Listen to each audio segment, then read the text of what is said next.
ఎంత వేగంగా పైకెళ్తే అంతే వేగంగా కిందికి వస్తారన్న సామెత అక్షరాల ఆ ఎంపీ నిరూపించుకున్నారా? ఒక పోలీసు అధికారిగా ఉంటూ అధికార పార్టీ ఎంపీపై ఘాటైన వ్యాఖ్యలు చేసి ఒక్క రోజులో హీరో అయిపోయారా?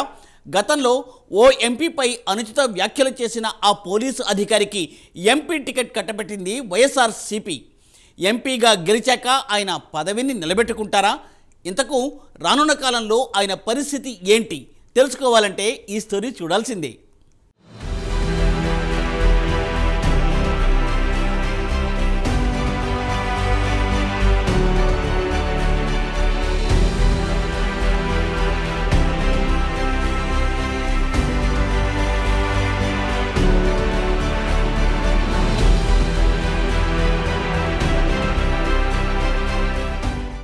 గోరంట్ల మాధవ్ ఈ పేరు తెలియని వారు ఉండరు అంటే అతిశయోక్తి లేదు. ఒక సాధారణ పోలీస్ అధికారిగా ఉంటూ అప్పట్లో అధికార పార్టీ ఎంపీ జేసీ దివాకర్ రెడ్డిని నాలుగు కోస్తా అంటూ సంచలన వ్యాఖ్యలు చేశారు. ఇక ఈ వ్యాఖ్యలతో ఒక్క రాత్రిలో ఆయన దేశవ్యాప్తంగా సంచలనంగా మారారు. ఇదే అదనుగా వైసీపీ పార్టీ ఆయనను పార్టీలోకి ఆహ్వానించి హిందూపురం పార్లమెంట్ అభ్యర్థిగా టికెట్ ఖరారు చేసింది. దీంతో 2019 ఎన్నికల్లో జరిగిన ఫ్యాన్ గాలితో ఈయన కూడా హిందూపురం పార్లమెంటు స్థానాన్ని కైవసం చేసుకున్నారు. ఆ తర్వాత ఆయన ఏం చేసినా సంచలనమే.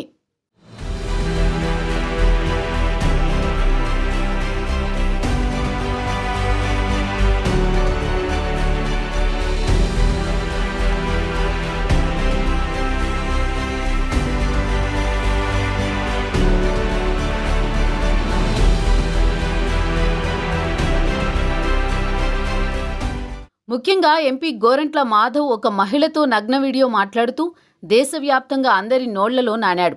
అప్పుడు ఆ వార్త దేశ రాజకీయాలను, వైఎస్ఆర్సీపీ పార్టీని షేక్ చేసింది. ఒక బాధ్యతాయుతమైన పదవిలో ఉండి ఇలా ప్రవర్తించడం గోరంట్ల మాధవ్పై మాయని మచ్చగా మిగిలిపోయింది. అయితే ఇదంతా తెలుగుదేశం పార్టీ చేసిన కుట్రేనని గోరంట్ల మాధవ్ ఈ వీడియో ఫేక్ వీడియో అని ఖండించారు. వైసీపీ ప్రభుత్వం సైతం గోరంట్ల మాధవ్కి బాసటగా నిలిచింది. వైసీపీ పార్టీకి భంగం కలిగే విధంగా వీడియో ఉండడంతో పార్టీ ఉనికికే ముప్పు వస్తుందని భావించిన వైసీపీ గోరంట్ల మాధవ్కు అండగా నిలిచింది. కాకపోతే తెలుగుదేశం పార్టీ తీవ్రంగా ఖండించినా, ఎన్నో రాస్తారోకోలు, ఎన్నో ధర్నాలు చేసినా ఫలితం లేకపోయింది. అధికార పార్టీ అండదండతో అంతంతగా కనుమరుగైంది.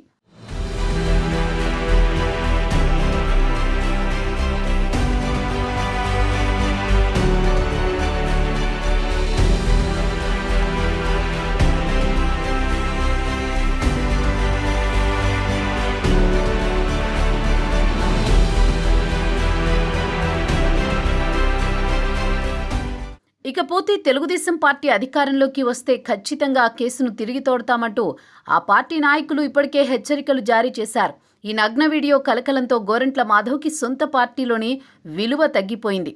ఈ తరుణంలో తన మనుగడ ప్రశ్నార్థకమవుతుందని భావించిన గోరంట్ల మాధవ్ ఎప్పుడు పడితే అప్పుడు, ఎక్కడ పడితే అక్కడ టీడీపీ అధ్యక్షుడు చంద్రబాబుని, లోకేష్ని టార్గెట్ చేసి నోటికొచ్చిన మాటలంటూ సొంత పార్టీలోని అసహ్యించుకునేలా చేసుకున్నాడు. రాబోయే 2024 ఎన్నికల్లో మరోసారి తన పేరు పరిశీలించాలంటూ వైసీపీ అధిష్టానాన్ని కోరిన గోరంట్ల మాధవ్కు చుక్కెదురైంది.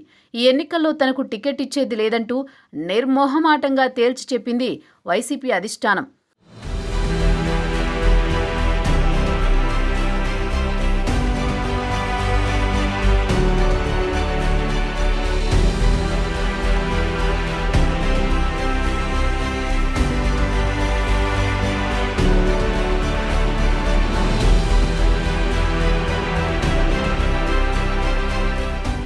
అలాగే గోరంట్ల మాధవ్ ప్రాతినిధ్యం వహించిన హిందూపూర్ పార్లమెంట్ అభ్యర్థిగా ఒక మహిళను ప్రకటించింది.